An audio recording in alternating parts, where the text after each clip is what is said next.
Good afternoon. The broadcast will begin in 5 minutes. Thanks for joining.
Good afternoon.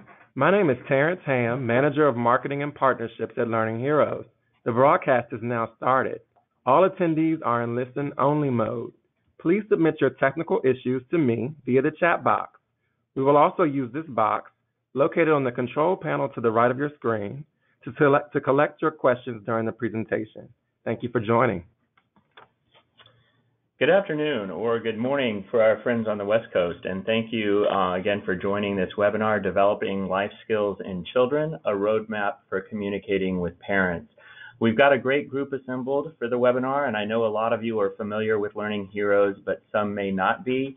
I'm David Park. I'm Senior Vice President of Communications and Strategy at Learning Heroes, and I wanted to provide a little bit more information about us before we begin.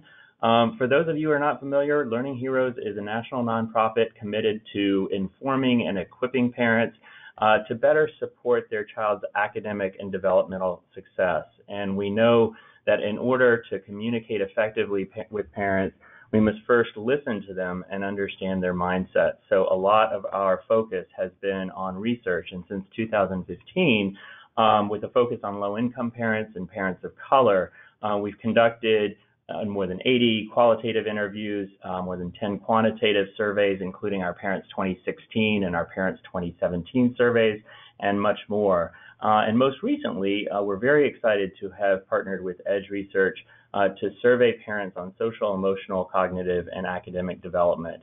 And if you're interested in the deck or a recording of this webinar, you can find it on our website, which is bealearninghero.org.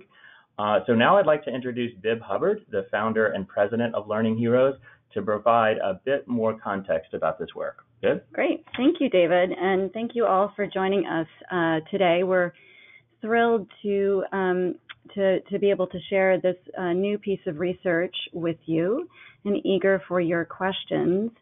To give a little context specifically to the research, a couple of factors drove us to conduct this particular body of research. And one, after surveying parents for the past several years, and we've done more than 100 focus groups and 6 quantitative surveys, we kept hearing from parents about the importance of these kinds of skills, the social, the emotional, in combination with the cognitive and academic. And the fact that we kept hearing that parents don't really separate those out, we were intrigued to learn more because we know how important the development of these skills are to parents. And then similarly, or along the same lines, given the fact that across the country, more and more school and out-of-school settings are, with lots of intentionality, integrating the development of these skills for children. And we know that that will have an impact on parents, and parents have a role in that. So we wanted to understand their mindsets, their priorities, who they trusted when they think about developing these skills among their children, how they talk about it, the language that they use, all of that. So that's what led us to conduct this research. And we want to acknowledge and thank gratefully our funders who not just supported us financially in this research, but really were incredible thought partners along the way. So grateful to the Raikes Foundation, the Einhorn Charitable Trust, as well as the Bezos Family Foundation. They were instrumental in helping us make this piece of research as rich and meaningful as it is. And then further, we wanted to make sure we had the benefit of lots of expertise out in the field, so we weren't starting from scratch and recreating the wheel. So also want to acknowledge a pretty hefty group of partners and experts who contributed to the research, and we have a slide at the end of this deck that you can see everybody, but just to give you a sense of who contributed, experts like Stephanie Jones, Ron Ferguson, Jason Akonafua contributed, as well as organizations like Ed Trust and Castle, Forum for Youth Investment, the National PTA, the National Urban League, Unidos, Univision, and very critically and importantly, the National Commission on Social, Emotional, and Academic Development. They have been an incredible partner along the way. And at the conclusion of Pam going through the findings, I'll give you a little bit of a snapshot into what's next that Learning Heroes is collaborating with the Commission around. So with that as a backdrop, I'll turn it over to Pam to go through the findings. Hi, everybody. I'm Pam Loeb. I'm a principal at Edge Research, and I'm going to talk through the research findings and just give you a little bit of background on the process that we went through. As Bibb said, lots of people had a hand in this research. We started off with a landscape analysis so we could build on kind of the existing academic and public opinion research as it relates to parents and the conversation around social, emotional, cognitive and academic development. And all of that fed into the development of a first phase of qualitative research, 6 focus groups around the country in the West, Midwest, and South, really trying to intentionally get a good mix of urban, suburban, and rural parents, as well as racial, ethnic, income, and ideological diversity.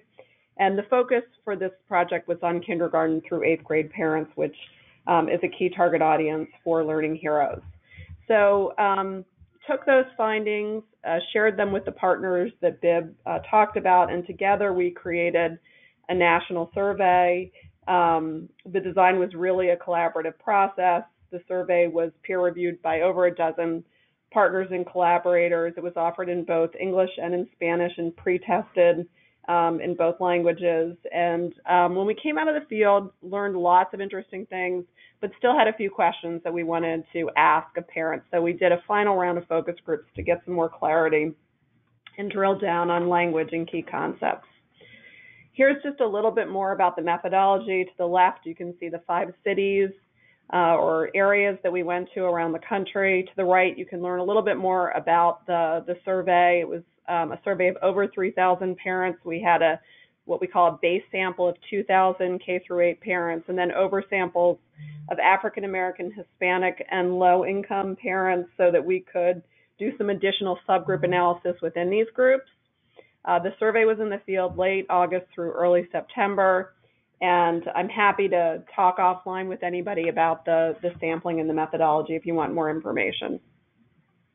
But let's start with a quick overview of the findings.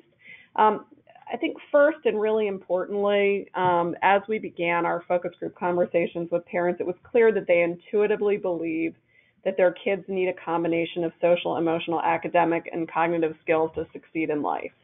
And this starts at home, but they definitely believe that these skills should be reinforced during the school day and in after-school settings. That said, they don't necessarily know what this looks like and or if it's happening in their child's school. So it's really important to give them real-world examples. We learned through the research process that video is really helpful in bringing these strategies to life, making these concepts more concrete. And we also learned a lot about language. So, as we began conversations with parents about this topic, we were reminded again and again, they're not academics, they're not educators, and while most of the concepts related to social, emotional, academic and cognitive development resonate with parents, many of the words and phrases that are used by the field don't mean anything to them and or sometimes have unintended consequences and meanings. So hopefully through this we'll give you some ideas and tools to communicate more effectively about some of these concepts. And then last but not least, the study was really helpful at identifying the line in the sand that many parents don't want school, educators, or government to cross. And, while most parents agree that both home and school and after school play a role in reinforcing social, emotional, academic, and cognitive skills, at the same time, most do not want their child to be formally evaluated, no matter how you describe it, what you call it. And we'll share some of those findings at the end of the presentation. So kind of getting into some of the data, one of the first questions that we asked in the survey was how important is each of the following areas that you see on this slide as you think about your child in his or her school. And in dark blue, you see the percentage of parents who say this is a top priority, and then in light blue, the additional number who feels if it's a high priority. So you can see that most of these topics are priorities for a majority of parents. Not surprisingly, safety and security top the list, followed by academics and teachers. But we also see that large majorities believe that and prioritize school preparing students for the real world and developing social and emotional skills. As we drill down on this a little bit more, and we ask about roles, you can see to the left that large majorities, 90 to 92%, believe that these skills and traits should be taught and or reinforced at school, slightly more, almost everybody at home. But this is one of those situations where the qualitative really got into the nuances and gave us the full story. So when we talked more about roles in focus groups, parents would say things like, I want a teacher, not a parent. Don't tell me what my child should be doing in my house. That's my rules. And it was clear in these face-to-face conversations that language nuances really do matter, and that parents are more comfortable with the idea of the family, teaching these skills and school reinforcing them. I know that's, kind of a nuance, but it's an important nuance. So another question that we posed in this focus group was, what do you call this? And I know there's been a lot of energy and debate within the field about what to kind of label this topic. So we asked parents this question in a number of different ways, both aided as well as unaided. And pretty much in every case, the term that they prefer is life skills. In fact, when we gave them about 10 different choices, most preferred this term by at least 2 to 1 compared to the other terms that you see here on the slide. And the preference is consistent across all of the different subgroups that we looked at. And what parents like about the term life skills is it's simple, it's all-encompassing. As one parent said, because you use them every day in life, schools, jobs, and family. Just makes sense. In the number 2 spot at 15% is social, emotional, and academic development. And more parents prefer that versus social, emotional, and cognitive development, or even social and emotional learning. And as we asked them about that in focus groups, they explained that the word academic just made it a little bit more intentional and complete for them. 12% of parents chose character development, and this is a term that's actually used in a number of schools as they talk about programs and initiatives related to this topic. And you can see here that whole child learning mindsets, growth mindsets, not as many parents picked.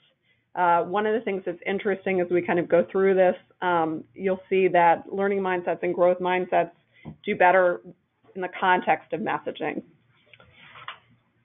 So here's, kind of what we label it. And now I want to talk a little bit more about how we talk about this topic, how we describe this topic, kind of from what it's called to what it actually is.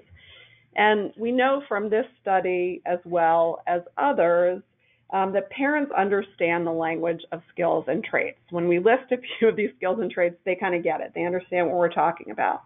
So we use the feedback from the focus groups plus the language currently used in existing educational frameworks to develop a list of skills and traits. And we actually asked our survey participants to scan 60 skills and traits and pick up to 10 that they think are the most important for their child to have. So what you're seeing here on this slide is very similar to the survey experience. Parents clicked on up to 10 that are most important for them. And on this slide, we see that not all terms are created equal. Here's kind of the top tier, or the top 20 out of 60 that get above average scores. And it's a great spread of cognitive, interpersonal, and interpersonal, reinforcing this idea that parents don't see this as a binary issue, but really do see it as interrelated, as Bibb mentioned earlier. Respect is the skill that clearly rises to the top. 4 out of 10 parents clicked on this. And we spent a lot of time in follow-up focus groups trying to unpack that term and what it meant to people. And it does have multiple meanings. To some parents, it's about respecting authority. They talk about respecting something you earn. So you might empathize with somebody, but you may not respect them. Some people see it as respecting diverse people and opinions, or kind of related to this idea of equality or equity. So multiple meanings. But other, key terms that rose to the top were self-esteem and confidence, problem solving, listening, intelligence, self-control, learning from mistakes, focus, leadership, and the list goes on. In a second tier, and I won't show that to you today, are some of the terms that we hear a lot of in the field, terms like relationship skills, self-awareness, self-management, perseverance. And then there were kind of a few skills and traits that 1 in 10 or fewer checked. And these are kind of the lower tier. And these are very few demographic differences: curiosity, resilience, growth mindset, grit, executive function, self-regulation, perspective taking, all terms that got few clicks.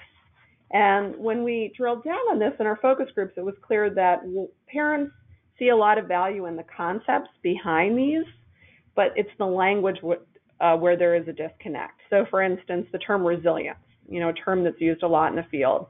Parents say things like, don't use fancy words, just say what you're trying to say. Is this about taking responsibility for yourself? What do you mean? Parent translation is bouncing back, sticking with it, learning from mistakes, overcoming obstacles. Grit is a term that has obviously been adopted by many in the field. Some parents had not heard it before, except in the context of breakfast food. Other people felt as if it sounded like it was negative. It sounded like struggle. So parent translation, taking on challenges, pushing yourself, learning from efforts. Executive function. Some people felt like that sounded like going to the bathroom. So, we got some interesting feedback. Self-regulation, one of those terms where parents pushed back and felt like it sounded as if like therapy. Why not just call it self-control? We went on to ask our parents, how do they know that their kids have developed these skills and traits, and what are their expectations from their child? And again, you can see that amongst the behaviors they expect from a kid who has these skills and traits, respect, again, really rises to the top. Treating others with respect and understanding, respecting other people and cultures, as well as behaviors like being able to speak up for yourself. Assuming responsibility, so the sense of independence, continuing to develop intellectually, emotionally, and socially, striving for excellence, are some of the behaviors that parents expect if their children acquire these skills. So I'm going to pivot for a few moments and talk a little bit about, messaging, for lack of a better word. So we know from this research and from other research, parents strongly believe that schools and after school have a role to play. But a critical question that we wanted to answer in this research is, how are they going to respond when they start getting more information and hear messages from proponents as well as possible opponents? So we developed a list of 10 statements that really speak to the benefits of social, emotional, cognitive, and academic development, and then 10 statements that speak to some of the risks, some of the things that we're hearing from conservative media outlets, some of the feedback that we got from the mouths of our focus group respondents. And after getting the data back, it was really interesting. So most parents, the majority of parents, agreed with some or all of the benefits messages. But at the same time, in many cases, anywhere from a quarter to a third of parents agreed with individual risk statements. So what was going on here? We needed a way to further dig into the findings. So what we did is we created an index so that we could get a more realistic picture of where parents might land with more information. And what we learned is that if we kind of collapsed the data, about 44% of our parents fall squarely into the benefit camp. They overwhelmingly identify with the potential benefits, don't identify with most of the potential risk statements that we asked about. So that's in dark blue. And then there's only about 7% of parents who mostly agree with potential risk statements, disagree with potential benefits. And that's in red. But at the same time, half of parents, 49%, identify with both benefits and risks. Bottom line, half of parents can really be swayed either way, depending on what information they get and from whom. Demographics around this really are not cut and dry. So here's some more information about how the three groups differ on key demographics. And some are interesting. They, I think, buck conventional wisdom and some of the stereotypes that we might hold post-election. So, for instance, it's not surprising that strong people who are more likely to identify with benefits, they're more likely to have voted for Hillary Clinton, to identify as liberal, to be African American. But we were a little bit surprised by the gender gap. So women are much more likely to fall into the identify with benefits camp. Men are more likely to fall into that middle category, the group that identifies with both benefits and risks. And there's also majorities of Hispanics and urbanites in that middle camp. Whereas rural parents were more likely to be in the identify with benefits category. So something that we had not necessarily anticipated. Many of the other,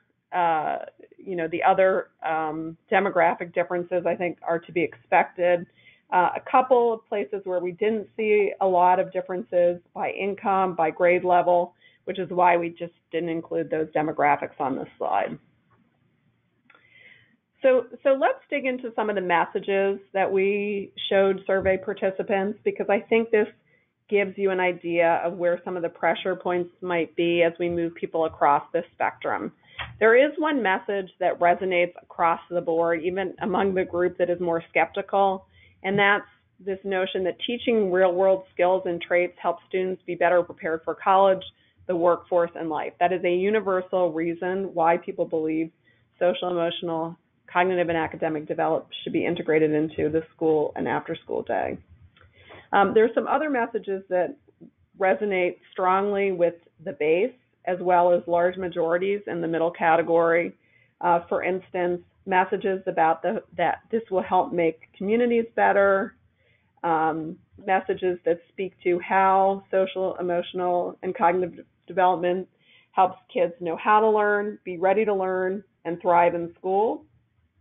In focus groups, we hear a lot about how for this topic there needs to be a strong partnership between parents, school, and after school, and that was definitely resonant with parents. And then we also tested a couple of messages about what it might cost if we don't do this right now, and talking about the different problems of today, social media, bullying, violence, suicide, is more resonant than speaking to trauma and mental health issues specifically. So I think potentially even more interesting are responses to the risk messages. And there are several arguments that kind of move that group of parents into the middle category. And all of them, I think, play into parents' concern about their individual child, concern that their kid might be labeled for life because they have a behavioral issue, that there will be standards and that students will be graded or judged on their feelings, and concern that government will collect personal data on their kid, which they feel is a violation of privacy. If you look at the bottom of the page, kind of the least effective message actually talks about the fact that school and after school should stay out of teaching these skills because it's the job of parents. That is not where the debate lies. Where the debate lies is concerns about their child, individual child, and playing to some of those fears. So as we continue to have these conversations, parents definitely want more information about what teaching social, emotional, cognitive, and academic development looks like in practice. And we tried to give them a few different scenarios in the survey. We actually had descriptions attached to the 5 that you see here, and about half of parents were really interested in, or very interested in, a scenario where this is blended into the learning environment and or there are occasional lessons or activities. Particularly interested are those that identify with benefits. But one of the things that we found is that it is a lot more concrete when you begin to show real-world examples. And in our focus groups, our follow-up focus groups, we had the opportunity to show a few different videos that were developed by the Seed Commission and others. One was a video from Collaborative Classroom that showed social and emotional development being integrated into a writing lesson. And even our most skeptical parents loved this example. They said things like it makes the kid feel like he's important, like he's being heard. It shows the kids their value. They're going to be better people when they grow up if they learn this way. We also had really positive reactions to just the physicality of what this looked like, kids having fun, communicating with teachers, trusting them, getting down and interacting with them on their level, speaking specifically to the student-teacher relationship in a video at the Fall Hamilton School in Nashville, Tennessee. At the same time, there are some concerns right below the surface about a shift away from academics. So when we showed some of the more targeted lessons, people said, yeah, that's great, but do that for 5 minutes and then get back to math. So as we kind of think about the resources that parents might need in order to be supported in this type of learning, I think what we hear again and again is that this is really personal. And what they are most interested in is personalized information about their kid from their kid's teacher, which helps them figure out what they need to be doing at home to support that child's development. Some parents are interested in websites and face-to-face advice from other parents as well as print materials, but it's really that personalized information from the child's teacher that they find to be most helpful. And this aligns with who they trust. They trust themselves, they trust their kids, they trust their teachers. Interestingly, they also trust on this topic pediatricians and other healthcare professionals as well as education and learning experts. But I want to kind of end on that last note that I had in the overview of findings, and this is the point about formal assessment. So parents want to know how their kids are doing. As I said, they want to hear about it from their teacher, their children, and from their own observations. We did try to get some feedback on how they might react if there is a formal assessment. And we showed them a bunch of different examples in our follow-up focus groups. And, some were simple, some were more complicated, some had ratings like you see here on this slide, some had grades, some just had checks. And whatever the format, parents immediately went into protector mode and started to object to the fact that ratings, grades, checks were not helpful information. These skills are subjective. How can you measure them? How does a teacher get this granular for each child in a large classroom? A parent seeing this particular example said, the number is offensive. Oh, my kid is a 2 on gratitude or on grit. What does that mean? That's judgmental. You're putting them into categories. It's the opposite of this whole concept. It just doesn't work. And when we ask parents specifically, what type of feedback will be most helpful to them to understand how their kid's progressing in this type of learning, again, regular communication from the teacher, feedback from their kid when they come home and you ask them, how was school, what did you learn today? Discussion about this at parent-teacher conferences. But if you kind of scroll down at the bottom of the list, you can see that very few are interested in a grade on their kid's report card, a distributed set of expectations, or a distributed set of standards. So kind of no matter what you call it, grades, expectations, standards, parents are not interested in their children being evaluated in this way, at least not at the moment. And this is consistent across all subgroups that we surveyed. So no, I'm kind of ending on a challenge, but a challenge that we really need to be cognizant of and be thinking about as it impacts policy, practice, as well as communications. So I'm going to hand it back over to Bibb to talk a little bit about what's next. Great. Thank you so much, Pam. So as you can see, a lot of really rich information and data that is worthy of a lot more digging in if we were to have the time, but this is, I think, a good overall view of what we learned. And as we think about what's next, first I want to say thank you to Tim Daly, who founded EdNavigator, for those of you who don't know Tim and his work, which is incredible, working in New Orleans and now in Boston.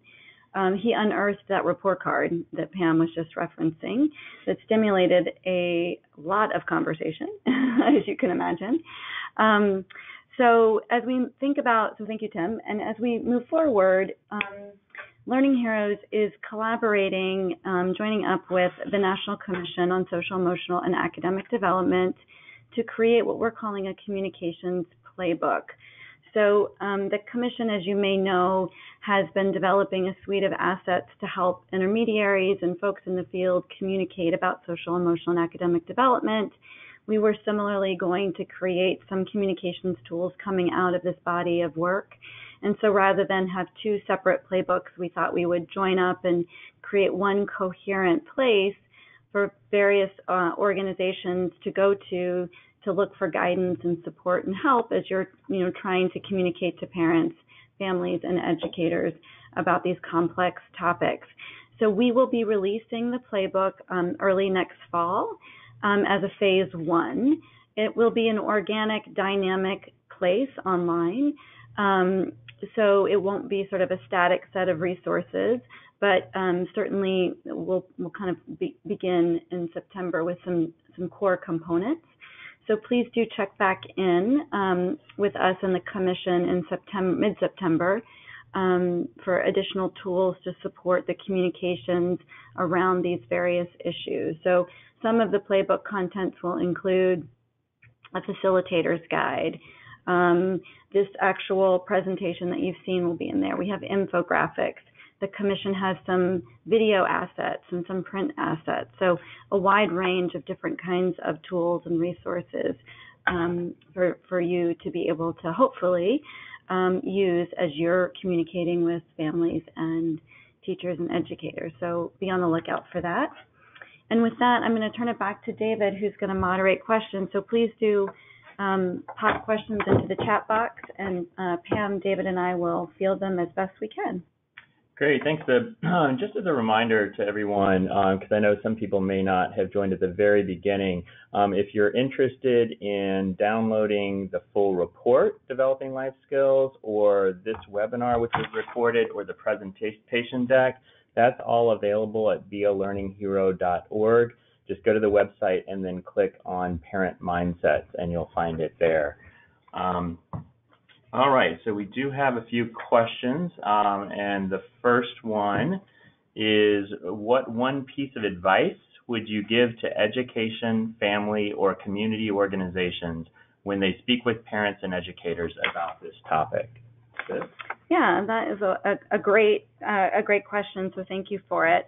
From this research and from all of our research, first and foremost, we encourage folks to listen to parents. So start by engaging the parents as you're launching a new program, platform, effort, initiative, whatever you want to call it, agenda.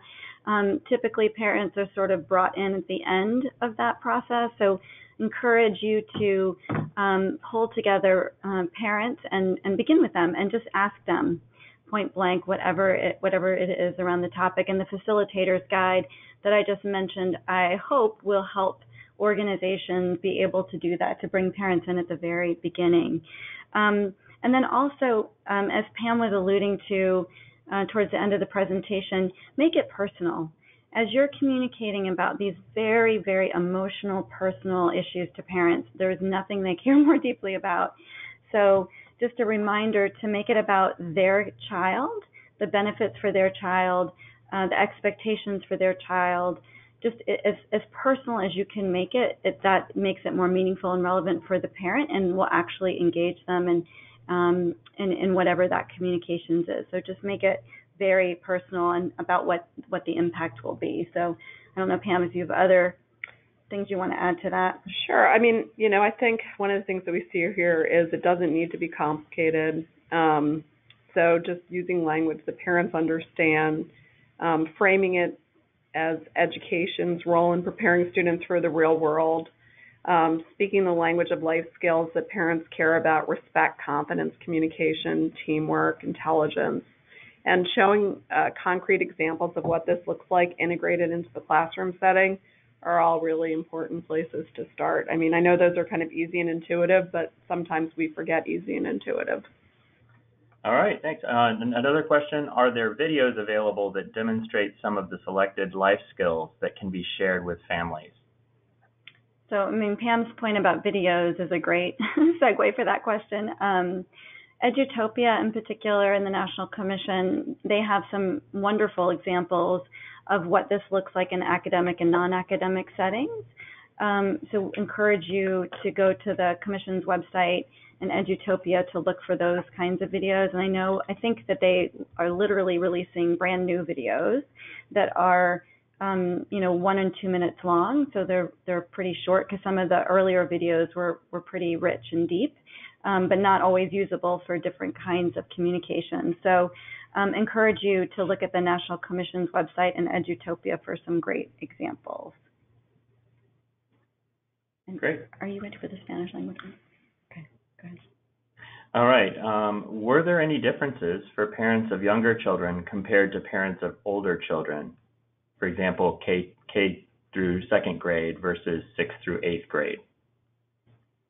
There were, I think we anticipated that there would be much bigger differences across the data set by grade level, and there were not. There were more differences by gender, by ethnicity, and by what? Urbanicity. And yeah, and where people live, urban, rural, or suburban settings, then by grade level, and even by income. Yep. And there's some of the anticipated differences in terms of the skills and the traits. There were slight nuances in terms of what parents prioritized as their children got older, but they weren't. There weren't huge differences. Great question. And I think somebody also asked a question about the terms and if there were any differences among Hispanic parents. So life skills was and I do not have the Spanish translation in front of me right now, but life skills was the #1 term among both unacculturated, bicultural, and acculturated Hispanic parents. And I cannot right now translate into Spanish. My brain won't take me there, so. All right. Great. And there's a follow-up. Yeah, follow-up to that question. So were there any differences for parents of younger, excuse me. When is the right time to introduce this to parents? So, based on what we heard, especially qualitatively, parents automatically integrate the social, emotional, cognitive, and academic. When we ask parents, define success for your child, either in life or in learning, they come out with the same blend of skills and traits. So I think you can't start too early because all of this is so intuitive for parents. They truly, automatically are there. So that is the really good news. So I think at any point in any stage, parents will be open to this kind of communication. Okay. Any other? All right. Do you have other questions? Is there anybody else with a question? Okay. All right. Great. Thank you all so much for joining. Again, go to bealearninghero.org if you want to get a recording of this webinar or the report. Really appreciate your time and look forward to continuing the conversation. And if you do have other questions that occur to you after, please don't hesitate to reach out to me, Bibb, or David Park, and we're happy to field them and to get your suggestions. We're continuing to learn as we go here, and so any thoughts, advice, suggestions, we would love to hear from you. So, somebody is just asking if there are translated terms in the report. There are not, but we have that information and can provide you the translated survey document if you want. Yeah, we did. So we did offer the survey, I think, as Pam said, in Spanish. Yeah. So we have that for folks, and just follow up with us separately, and we'll provide you with those terms. Great. All right. Thank you so much. Thank you so much for your time today. Really appreciate it. Bye-bye.